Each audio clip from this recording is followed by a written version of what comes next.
नमस्कार बच्चों, आपका स्वागत है आपके अपने यूट्यूब चैनल खन्ना क्लासेस पर। और आज है हमारी 37वें नंबर की वीडियो क्लास है और हम पढ़ रहे हैं समाज विज्ञान विषय को, जिसमें हम पढ़ेंगे आज अध्याय 8, क्योंकि अध्याय 7 तक हम समाप्त कर चुके हैं और कक्षा 10 के लिए हम क्लासेस लेकर आ रहे हैं।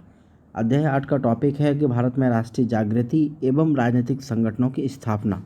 इससे पहले अध्याय 7 हम पढ़ चुके हैं कि 1857 का प्रथम स्वतंत्रता संग्राम। ठीक है, अब स्वतंत्रता संग्राम के बाद देश में क्या हुआ, किस तरह लोगों में राष्ट्रीय जागृति की भावना पैदा हुई, यानी कि राष्ट्रीयता की भावना पैदा हुई, और किस तरह राजनीतिक संगठनों की स्थापना हुई। तो इस अध्याय को हम इसका पढ़ने जा रहे हैं भाग 1, फिर इसके बाद भाग 2 पढ़ेंगे और भाग 3 भी पढ़ना पड़ेगा। तो हमारा ये अध्याय 8 समाप्त हो जाएगा।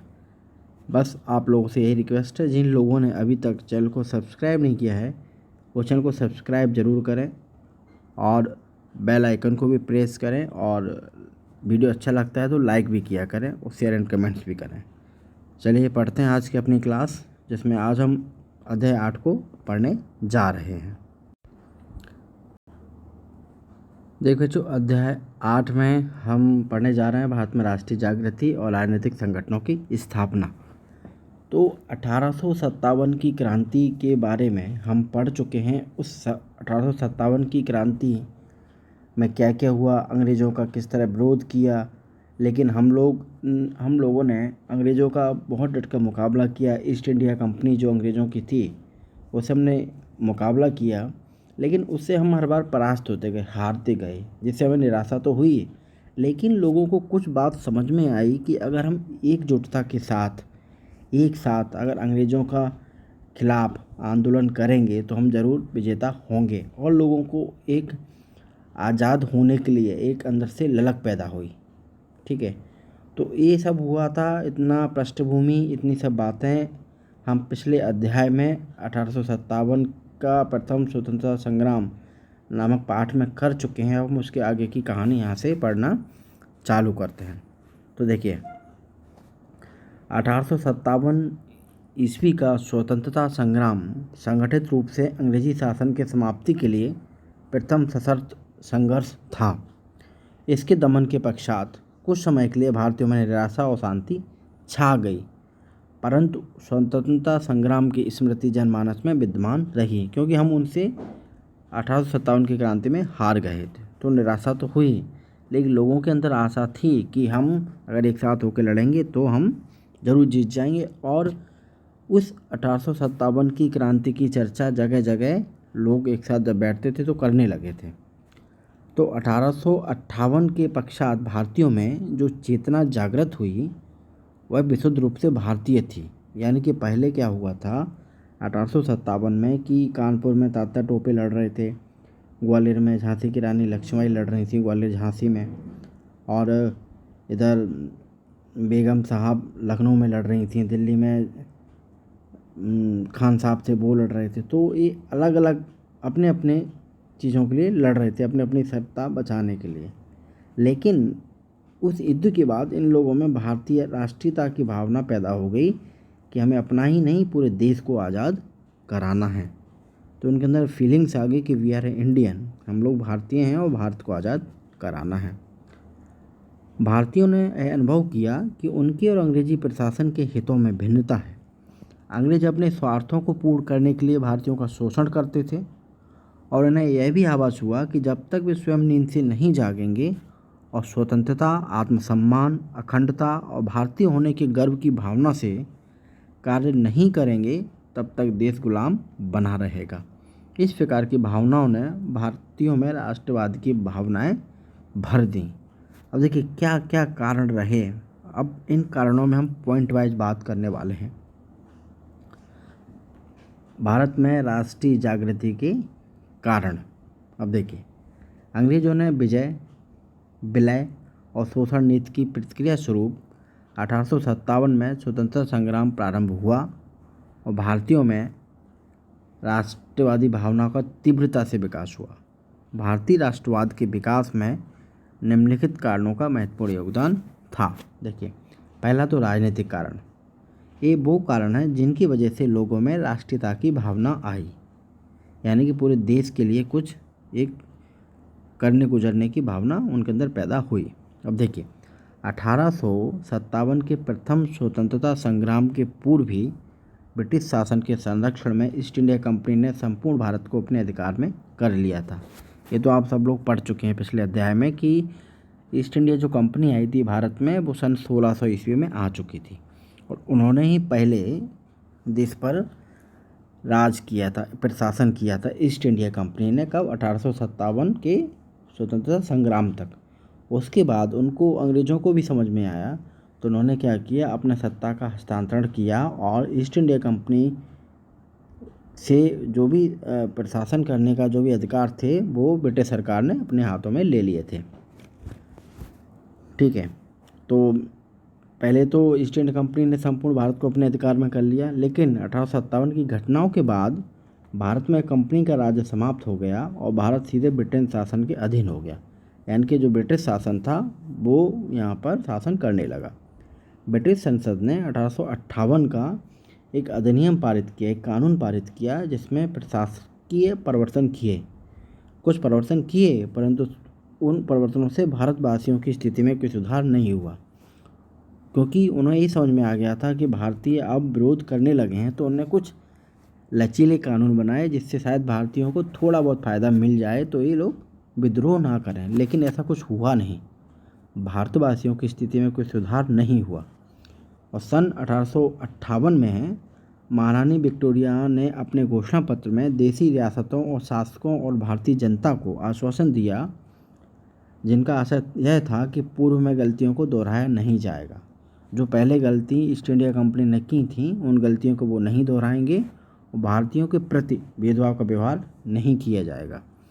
लेकिन जो महारानी विक्टोरिया ने कहा वो केवल आश्वासन ही बनकर रह गए, क्योंकि उनका ये मानना था कि भारतीयों को हमें खुश करके रखना पड़ेगा अगर इन पर हमको शासन करना है तो उन्होंने खुश करने की कोशिश की, कुछ घोषणाएं की, लेकिन वो भारतीयों को की सेहत पर कोई प्रभाव नहीं पड़ा। तो अंग्रेजी सरकार ने साम्राज्य की एकता और सुरक्षा को मजबूत बनाए रखने के लिए संपूर्ण देश में एक जैसा प्रशासन स्थापित किया। उन्होंने कहा, क्योंकि जो समस्या हमारे साथ थी कि अलग अलग क्षेत्र के अलग अलग नेता अलग अलग अंग्रेज़ों से लड़ रहे थे, तो अंग्रेज़ों की भी यही परेशानी थी, वहाँ भी अलग अलग राजाओं से उनको भी लड़ना पड़ता था। वो अलग अलग जो उनके प्रशासक करने वाले अंग्रेज होते थे उनके भी अलग अलग नियम बना लिए थे उन्होंने, तो अंग्रेज भी इससे परेशान थे। तो उन्होंने क्या किया, उन्होंने कहा कि पूरे भारत के लिए हम एक ही नियम बनाएंगे। तो उन्होंने अंग्रेज़ों ने भी संपूर्ण देश में एक जैसा कानून उन्होंने स्थापित किया, एक जैसा प्रशासन उन्होंने चलाया। अब एक जैसा कानून लागू किए और सामान्य प्रणाली की स्थापना की गई, तो अंग्रेज़ों द्वारा आरंभ किए गए एकीकृत शासन से भारतवासी एक सूत्र में बंधे और उनमें जागरूकता आई।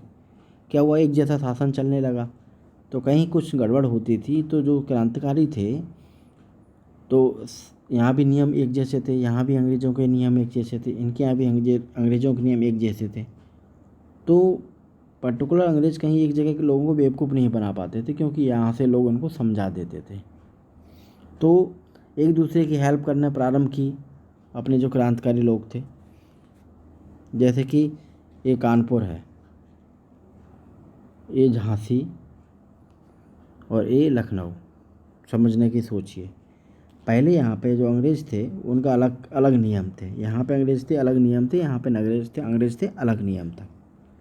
तो यहाँ पे अंग्रेज़ कुछ गलत करते थे और कानपुर के अगर अपने भारतीय लोग झांसी के लोगों से कुछ मदद लेना चाहें या लखनऊ के लोगों से मदद लेना चाहें तो ये लोग मदद नहीं कर पाते थे, क्योंकि इनको वहाँ के नियम के बारे में जानकारी नहीं थी। लेकिन अब अंग्रेज़ों ने क्या किया कि उन्होंने सारे देश में एक जैसा नियम कर दिया। तो अब कानपुर के लोगों को जिन नियमों के बारे में जानकारी थी वही झांसी के लोगों को थी, वही लखनऊ के लोगों को थी। तो अंग्रेज़ यहाँ पे अगर कुछ गलत भी करना चाहते थे तो झांसी के अपने साथी उन लोगों को समझा देते थे, या कानपुर वाले लोग झांसी वालों से या कानपुर वाले लखनऊ वालों से सलाह ले लेते थे। तो एक दूसरे की मदद हम लोग भी करने लगे, तो हम लोगों में भी राष्ट्रीयता की भावना का विकास हो गया, हम लोग भी एक सूत्र में बंध गए। समझ में आया क्या समझाना चाह रहा था कि अंग्रेज़ों ने जो कानून बनाए एकीकृत शासन से भारतवासी एक सूत्र में बंधे और उनमें जागरूकता आ गई। यद्यपि ये कार्य अंग्रेज़ों ने अपने साम्राज्य के लाभ के लिए किए थे, परंतु इससे राष्ट्रीय एकता को प्रोत्साहन मिला। अंग्रेज़ों ने कार्य तो किया था अपने ढंग से प्रशासन करने के लिए, लेकिन उन नियमों से भारतीयों को ये फ़ायदा हुआ कि वो लोग एक राष्ट्रीयता के सूत्र में बंध गए, एक दूसरे की वो मदद करने लगे, तो उनमें एक दूसरे के प्रति लगाव बढ़ गया। दूसरा कारण धार्मिक और सामाजिक पुनर्जागरण। अब इससे कैसे राष्ट्रीयता की भावना आई, देखिए। धार्मिक और सामाजिक सुधार आंदोलन ने राष्ट्रवाद के विकास में महत्वपूर्ण भूमिका निभाई। इन सुधार आंदोलनों के प्रेरणता राजनीतिक जागृति के पथ प्रदर्शक बने। इन आंदोलनों ने भारतीयों के हृदय में भारतीय संस्कृति के प्रति सम्मान की भावना उत्पन्न की। सामाजिक और धार्मिक सुधार आंदोलन के प्रेरणता राजा मोहन राय, स्वामी दयानंद सरस्वती, रामकृष्ण परमहंस, स्वामी विवेकानंद, श्रीमती एनी बेसेंट आदि ने भारतीयों में स्वधर्म, स्वदेशी, स्वराज की भावना जागृत की। ये क्या धार्मिक गुरु थे, इनकी ने अपने अपने एक धर्म बनाए, अपना एक संगठन बनाया, इनके अनुयायी लोग थे, तो इन लोगों में इन्होंने सर्वधर्म, स्वदेशी और स्वराज की भावना जागृत की, क्योंकि ये गुरु थे, इनके अनुयायी थे बहुत सारे, जो ये बात बोल देते थे वो सब लोग बातों को मानते थे। और 19वीं शताब्दी के आंदोलन में मूल रूप से सामाजिक और धार्मिक थे, परंतु उनमें राष्ट्रीयता की भावनाओं का समावेश था। स्वामी दयानंद सरस्वती के आर्य समाज, स्वामी विवेकानंद जी के रामकृष्ण मिशन के अतिरिक्त ऐसे अनेक आंदोलन और संप्रदाय और व्यक्ति हुए जिन्होंने समाज में चेतना जगाई। मुसलमानों में अलीगढ़ और देवबंद आंदोलन, सिखों में सिंह सभा और गुरुद्वारा सुधार आंदोलन। थियोसॉफिकल सोसाइटी ने भारतीय समाज और चिंतन को बदल डाला। इन आंदोलनों ने देश की नई पीढ़ी को देश के नेतृत्व के लिए तैयार किया। अब देखिए, जो सामाजिक और धार्मिक सुधार आंदोलन थे, आदमी सभा 1815 में इसको बनाया गया, राजा मोहन राय ने इसको बनाया। फिर ब्रह्म समाज 1828 किसने बनाया, राजा मोहन राय ने बनाया। तत्वबोधिनी सभा 1839 में देवेंद्र नाथ टैगोर ने बनाया। प्रार्थना सभा 1867 आत्माराम पांडुरंग ने बनाया। सत्यशोधक समाज 1873 ज्योतिबा फुले ने बनाया। आर्य समाज 1875 में स्वामी दयानंद सरस्वती ने बनाया। थियोसॉफिकल सोसाइटी 1875 मैडम ब्लावत्स्की एवं कर्नल ऑलकॉट ने बनाया। रामकृष्ण मिशन 1897 स्वामी विवेकानंद ने बनाया। तो ये जो धर्मगुरु हुए, इन्होंने क्या किया, लोगों में सामाजिक और धार्मिक चेतना तो पैदा की साथ में इन्होंने स्वदेशी स्वराज की भावना भी लोगों में पैदा की। अब देखिए, अगला है पॉइंट कि पाश्चात्य शिक्षा, संस्कृति और विचारकों का प्रभाव। यानी जो पश्चिमी सभ्यता थी, उनकी पश्चिमी शिक्षा थी, उनके विचार, उनसे किस तरह लोगों में राष्ट्रीय चेतना का विकास हुआ। देखिए, अंग्रेजी शिक्षा का प्रचार लॉर्ड मैकाले ने भारतीय राष्ट्रीयता को जड़ से समाप्त करने के उद्देश्य से किया था। हमने 1857 की क्रांति में पढ़ा था कि लॉर्ड जो मैकाले आए थे, उन्होंने अपनी जो लोकल लैंग्वेज थी, जो क्षेत्रीय भाषाएं थी, उनको बंद करके उनने सिर्फ अंग्रेजी शिक्षा पर जोर दिया। अंग्रेजी स्कूलों में पढ़ाई जाने लगी, अंग्रेजी में ही बुकें आने लगीं। तो उनका ये मानना था कि लोग अंग्रेजी पढ़ेंगे तो हम इनको अपने कामों में यूज कर पाएंगे, ठीक है। और उससे क्या हुआ कि बाकी चीज़ों की उन्होंने बाकी विषयों को जड़ से समाप्त करने की कोशिश की। लेकिन वह भारत में अंग्रेजी भाषा का प्रचार एक ऐसा वर्ग तैयार करना चाहता था जो ब्रिटिश साम्राज्य के हित संवर्धन के लिए कार्य करे, यानी कि अंग्रेज़ों के लिए कार्य करे, क्योंकि इंग्लिश सीखेगा आदमी तो अंग्रेज़ों के यहाँ नौकरी करेगा, उनके लिए काम करेगा। परंतु अंग्रेजी शिक्षा ने भारतीयों को विदेशी बंधन से मुक्त होने की प्रेरणा दी। अंग्रेजी शिक्षा का ज्ञान होने के कारण भारतीय पाश्चात्य साहित्य, विचार, दर्शन और शासन प्रणाली से परिचित हुए। अब उसका मानना ये था कि इनको हम अंग्रेज़ी सिखाते हैं भारतीयों को, और जो अंग्रेज़ी सीख जाएंगे, कुछ लोग सीख पाएंगे, तो इनको हम अपने यहाँ काम में लगा के रखेंगे। लेकिन उसका प्रभाव उल्टा हुआ। भारतीयों ने इंग्लिश को सीखा तो उस समय क्या था कि हम ब्रिटिश के ग़ुलाम थे, तो ब्रिटिश सरकार के जो भी अखबार निकलते थे, जो कुछ भी समाचार पत्र छपते थे, प्रकाशित होते थे, तो अब भारतीय इंग्लिश तो अंग्रेज़ी सीख चुके थे, तो वो अंग्रेज़ी में पढ़ लेते थे और समझ लेते थे। तो लोगों में विचार की भावना आने लगी, ये भी समझने लगे कि किस तरह ये लोग शासन चला रहे हैं। ठीक है। पाश्चात्य शिक्षा ने भारतीयों को राष्ट्रीयता, स्वतंत्रता, समानता और लोकतंत्र जैसे आधुनिक विचारों से अवगत कराया, क्योंकि अंग्रेज़ी सीख गए। लॉर्ड मैकाले ने अंग्रेज़ी सिखा दी सबको।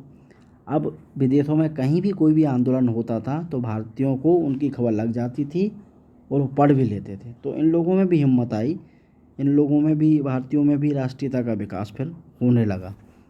अब देखिए आगे पढ़ते हैं, समकालीन यूरोपीय आंदोलनों का प्रभाव। चौथा पॉइंट क्या था? समकालीन यूरोपीय आंदोलनों का प्रभाव। अब देखिए इंटरेस्टिंग बात कि ब्रिटिश साम्राज्य की स्थापना के कारण, अब ब्रिटिश राज तो यहाँ पे था ही, ईस्ट इंडिया कंपनी समाप्त हो चुकी थी, भारत में अंग्रेजी शिक्षा का प्रचार प्रसार हुआ।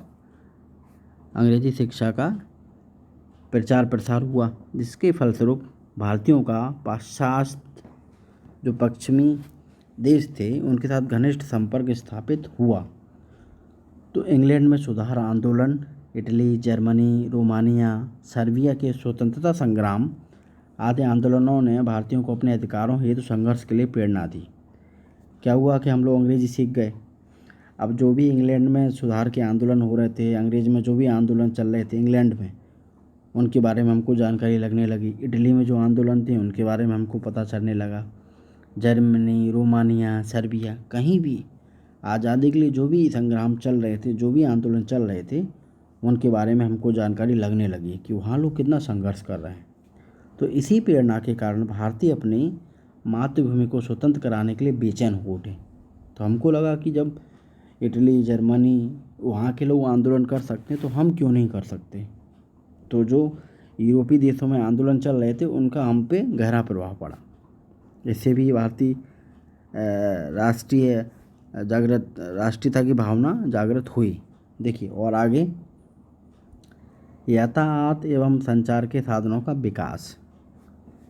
अंग्रेजी साम्राज्य की स्थापना के पश्चात भारत में यातायात के साधन विकसित किए गए, जैसे रेल, तार, डाक, सड़क, पुल आदि का निर्माण अंग्रेजी साम्राज्य की सुरक्षा और आर्थिक शोषण की दृष्टि से किया गया।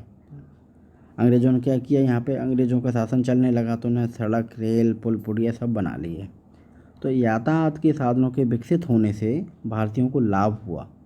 एक स्थान से दूसरे स्थान पर ले जाने की सुविधा हो गई, जैसे विचारों का आदान प्रदान आसान हो गया।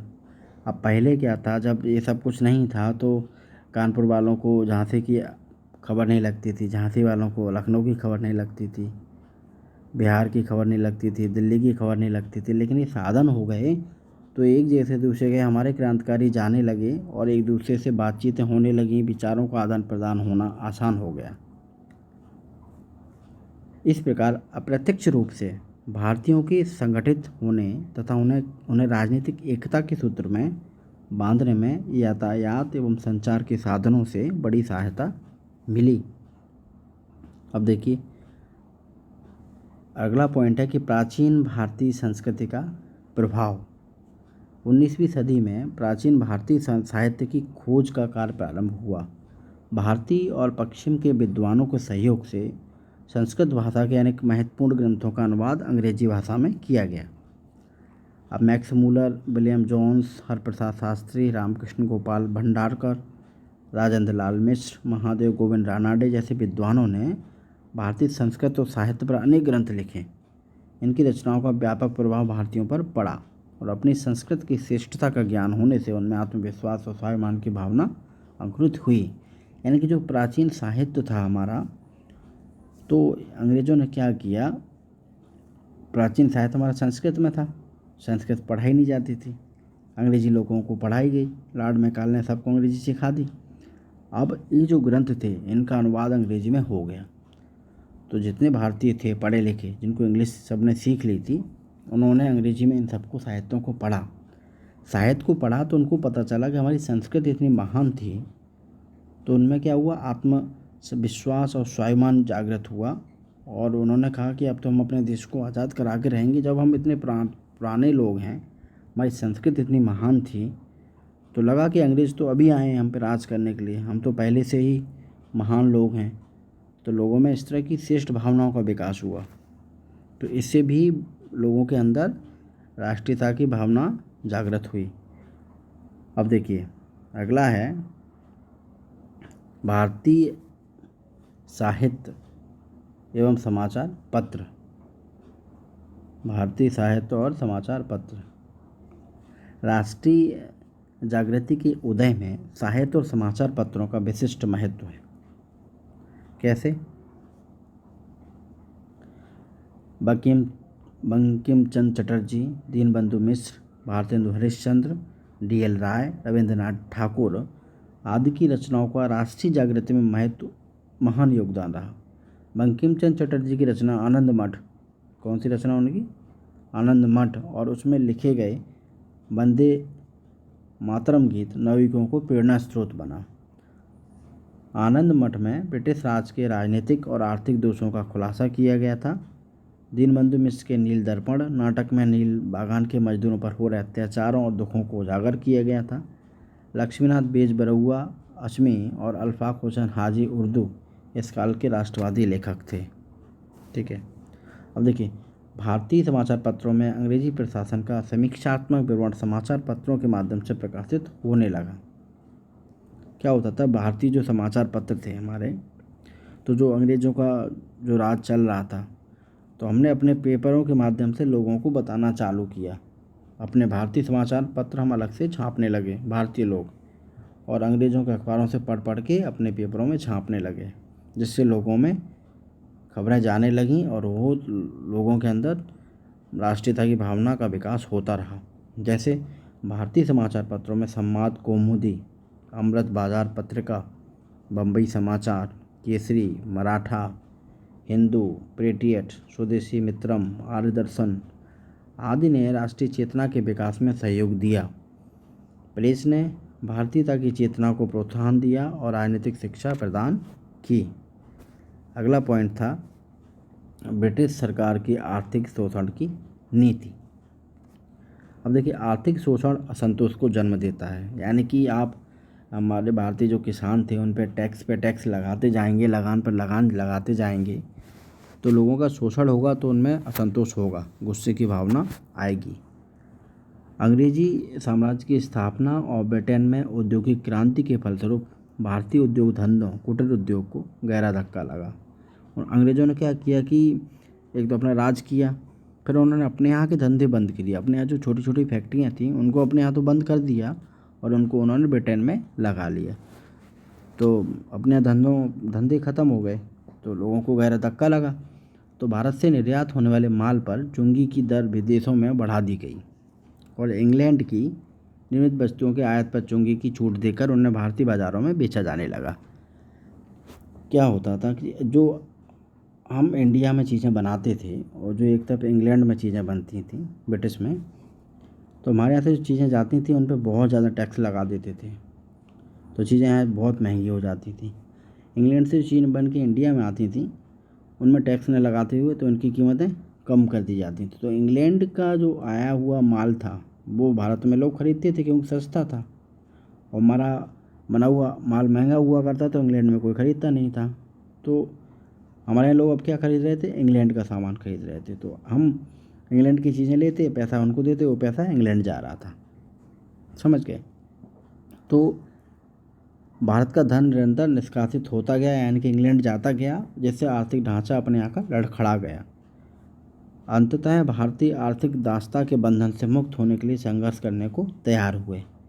तो जब हमारे यहाँ के धंधे फैक्ट्री सब बंद, क्योंकि हमारे यहाँ कुछ बनाते थे इंडियन चीज़, वो बिकती नहीं थी, लोगों का माल और बन गया, बिक नहीं रही है, लोगों का काम धंधा बंद है, तो लोगों में छटपटाहट थी कि अब अंग्रेज़ों का विरोध करना है और हमको आज़ाद होना है। अगला है प्रजातीय भेदभाव की नीति। प्रजातीय भेदभाव की नीति यानी कि अंग्रेज भारतीयों के प्रति प्रजाति भेदभाव यानी जाति अहंकार की भावना से ग्रसित होकर अन्य जातियों को निम्न समझना की नीति अपनाते थे, यानी कि अपने यहाँ के लोगों को छोटा समझा जाता था। वे भारतीयों को घृणा और संदेह की दृष्टि से देखते थे। प्रतिभाशाली शिक्षित भारतीयों को उच्च सरकारी पदों के योग्य नहीं समझा जाता था। कितना भी टैलेंट है आपके अंदर, लेकिन आप अगर इंडियन हैं, भारतीय हैं, तो आपको ऊंचे सरकारी पदों पर आपको नौकरी नहीं दी जाती थी। प्रतियोगी परीक्षाओं में सफल होने वाले भारतीयों पर किसी न किसी प्रकार से दोष लगाकर उन्हें नौकरी पाने के अधिकार से वंचित किए जाने की प्रवृत्ति का विकास हुआ। यानी कि पेपर तो होता था दिखाने के लिए लोगों को कि नहीं, हम नियमानुसार पेपर ले रहे हैं, भारतीयों को भी मौका दे रहे हैं, लेकिन कोई भारतीय अगर पेपर को पास कर लेता था तो किसी न किसी वजह से कुछ ना कुछ गलती निकाल के उनको बाहर कर दिया जाता था। उनको भारतीयों को नौकरी नहीं दी जाती थी। सूर्यनाथ बनर्जी, अरविंद घोष जैसे व्यक्ति ब्रिटिश सरकार की पक्षपात नीति के शिकार हुए। सूर्यनाथ बनर्जी, अरविंद घोष ने पेपर निकाला और सिलेक्ट हुए, चयन हुआ उनका, लेकिन भारतीय होने की वजह से उनको परेशान इतना किया कि आखिर उनको नौकरी से बाहर निकाल दिया गया। अब देखिए, उनको बाहर निकाल दिया गया था।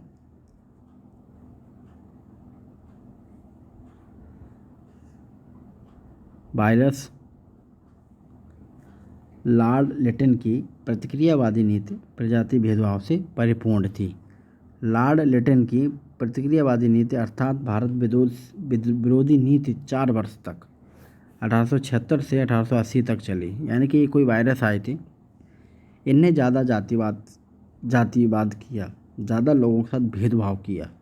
ये कब तक रहे थे? 1876 से 1880 तक। इस काल में उसने आयातित ब्रिटिश कपड़े पर से शुल्क हटाए, यानी जो अंग्रेज़ों के जो इंग्लैंड से कपड़े बन के आते थे उन पर कोई टैक्स नहीं। कितना टैक्स? 0। और देश में भयंकर अकाल पीड़ितों को राहत देने के स्थान पर इंग्लैंड की महारानी के सम्मान में दरबार आयोजित किया। जब भारत में अकाल पड़ गया था तो भारत में उन्होंने किसी की देखरेख नहीं की और महारानी के सम्मान में अंग्रेज में वहाँ इंग्लैंड में बढ़िया दावतें चल रही थी। भारतीयों के हथियार रखने पर लाइसेंस फीस लगा दी गई। अगर भारतीय कोई हथियार रखता था तो उसको पैसा देना पड़ता था। वर्नाक्युलर प्रेस एक्ट द्वारा भारतीय भाषाओं के समाचार पत्रों का दमन करने का प्रयास किया। उसने क्या किया कि जो समाचार पत्र छपते थे, भारतीय लोग छापते थे, प्रिंट करते थे, बेचते थे, उनको भी उसने बंद करने का प्रयास किया। इस प्रकार भारत में राष्ट्रीय जागरण और विकास के लिए प्रेरणा सर्वप्रथम धार्मिक और सामाजिक सुधार आंदोलन ने दी। देशभक्ति तथा स्वाभिमान का बीज इन्हीं आंदोलनों ने बोया। आर्थिक, राजनीतिक व अन्य कारणों ने इसे और अधिक बल दिया।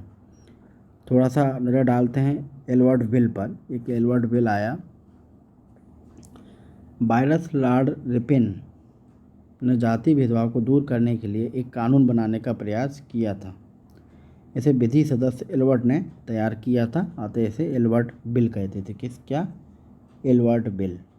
ये एडवर्ड बिल भारतीयों के फ़ायदे में था क्योंकि उसके अंदर जाति भेदभाव को समाप्त करने का कानून था और एडवर्ड बिल ने इस नियम को बनाया, इसलिए इसको एडवर्ड बिल बोलने लगे थे। इसके द्वारा भारतीय मजिस्ट्रेट और सेशन जज को भी फौजदारी मुकदमों में यूरोपीय लोगों की सुनवाई का अधिकार दिया जाना था। यानी इस बिल में क्या था, जो भारतीय जज थे वो केवल भारतीयों के केस, पहले भारतीयों के जज केवल भारतीयों के केस सुनते थे, अंग्रेज़ों के केस नहीं उनकी कोर्ट में जाते थे। तो इस बिल में ऐसा था कि अंग्रेज़ों के केस भी भारतीय जज सुन सकते थे, क्योंकि एडवर्ड बिल का ये मानना था कि हम जाति भेदभाव समाप्त कर देंगे। तो भारतीय न्यायाधीशों को यूरोपीय अपराधियों का मुकदमा सुनने का अधिकार नहीं था पहले। इस भेदभाव को दूर करने के लिए एडवर्ड बिल लाया गया। भारत में बसने वाले यूरोपियनों ने एडवर्ड बिल का संगठित होकर विरोध किया और इसे कालो कानून माना। क्यों? जो भारत में यूरोपीय लोग रहते थे उन्होंने कहा कि अगर हमारा केस अगर भारतीय कोई जज सुनेगा तो इसमें हमारी बेइज्जती है, हम यूरोप के लोग हैं, इंग्लैंड वासी हैं, पश्चिमी देशवासी हैं, हमारा देश भारतीय की कोर्ट में हमारा केस नहीं जाएगा क्योंकि भारतीय हमसे छोटे हैं, नीचे हैं, उनका ये मानना हुआ करता था। तो उन्होंने इसका विरोध किया। अंततः ब्रिटिश सरकार को एडवर्ड बिल वापस लेना पड़ा। भारतीयों के मन पर इसका गहरा प्रभाव पड़ा। एडवर्ड बिल का विरोध अंग्रेज़ों द्वारा विरोध प्रजाति भेदभाव की नीति को उजागर करता था। क्या होता था कि जो भारतीय जज थे उनकी अदालत में यूरोपीय जो लोग थे, अपने देश में रहते थे, उनके केस भारतीय जजों की अदालत में नहीं जाते थे। उनका ये मानना होता था कि यूरोपीय हम लोग बड़े हैं, सम्माननीय हैं, हमें पश्चिम देश वाले हैं, भारतीय लोग छोटे हैं। लेकिन एडवर्ड बिल का ये मानना था कि जातिवाद भेदभाव समाप्त होना चाहिए। तो कोई केस किसी का कोई भी केस हो, कोई भी जज सुन सकता है। तो उन्होंने ऐसा कानून बनाया कि यूरोपीय लोगों का भी केस भारतीय जज सुन सके। लेकिन उन लोगों को बुरा लगा, यूरोपीय लोगों ने विरोध किया और आखिर विरोध के आगे अंग्रेज़ी सरकार थी, ब्रिटिश सरकार, वो तो उनकी ही सरकार थी, उनकी बात माननी थी। तो उन्होंने उस बिल को पास होने से रोक दिया, उस बिल को उन्होंने हटा दिया। ठीक है। तो आज के अध्याय में, आज के इस वीडियो में हमने ये पढ़ा कि किस तरह भारत में राष्ट्रीय जागृति की भावना पैदा होने के पीछे क्या कारण थे।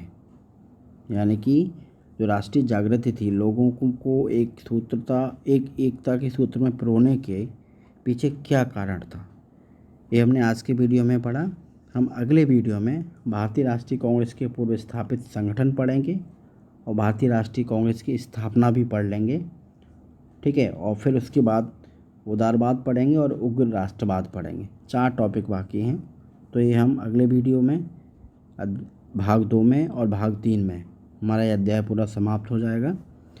बस जिन लोगों ने सब्सक्राइब नहीं किया है वो सब्सक्राइब ज़रूर करें। ठीक है। और जो सब्सक्राइब कर चुके हैं वो लाइक ज़रूर किया करें और शेयर भी करें अपने दोस्तों के साथ। और कुछ समझ नहीं आता है तो कमेंट्स करके भी हमको बता सकते हैं। कुछ बच्चे बहुत अच्छा पढ़ रहे हैं, उनके कमेंट्स भी आते हैं, अच्छा लगता है कि उनको अच्छा समझ में आ रहा है। तो आप लोग इसी तरह हमारे साथ जुड़े रहिए, हमारी हौसला अफजाई करते रहिए, हम आपको पढ़ाते रहेंगे। ठीक है। तो चलिए, हमारे साथ जुड़े रहे आप अभी तक, इसके लिए आपका बहुत बहुत धन्यवाद।